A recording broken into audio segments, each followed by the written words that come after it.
A gente vai começar agora os exercícios de respiração pranayama.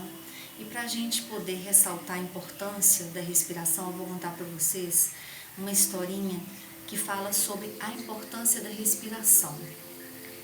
É uma história indiana que conta o seguinte: os 5 sentidos do corpo, eles se desentenderam, eles brigaram entre si e eles queriam saber qual que era o sentido mais importante, do corpo. Então eles foram até um mestre hindu para perguntar isso para o mestre, qual que era deles, qual que era o sentido mais importante. Então o mestre respondeu para eles que o sentido mais importante era aquele que na sua ausência fizesse o corpo piorar. Então eles resolveram fazer uma experiência de 1 ano, eles se afastarem para na hora que eles se reencontrassem, saber qual que tinha sido essa experiência. E aí, após eles se reencontrarem, a fala foi a primeira a falar da experiência dela. Como é que foi a experiência de viver sem a fala? Então a fala falou: olha, continuou mudo, porém os olhos continuaram vendo, os ouvidos ouvindo, e assim foi. E todos os outros sentidos também foram explicando, a visão. Como foi ficar sem visão?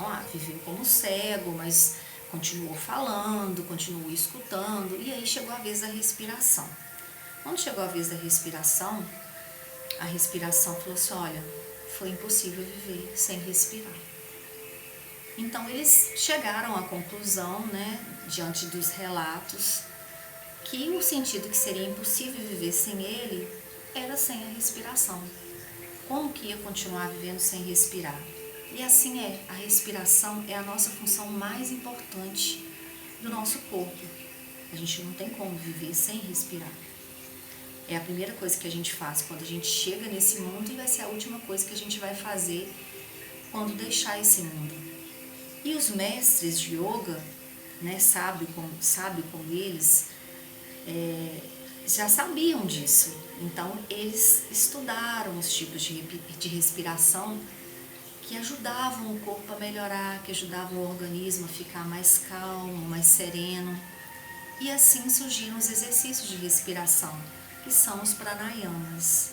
Então hoje a gente vai fazer uma respiração que é colocando a mão direita sobre o tórax e a mão esquerda no abdômen. Fechar os olhos e por pelo menos 5 minutos sentir essa respiração.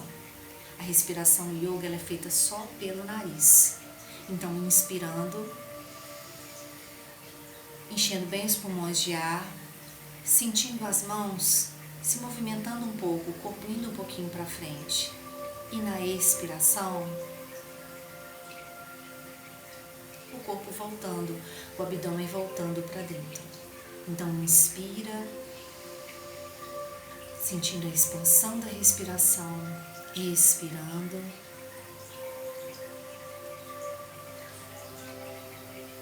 A mão voltando para dentro, esvaziando completamente os pulmões de ar. Vamos lá? Continua treinando aí, pelo menos 5 minutos.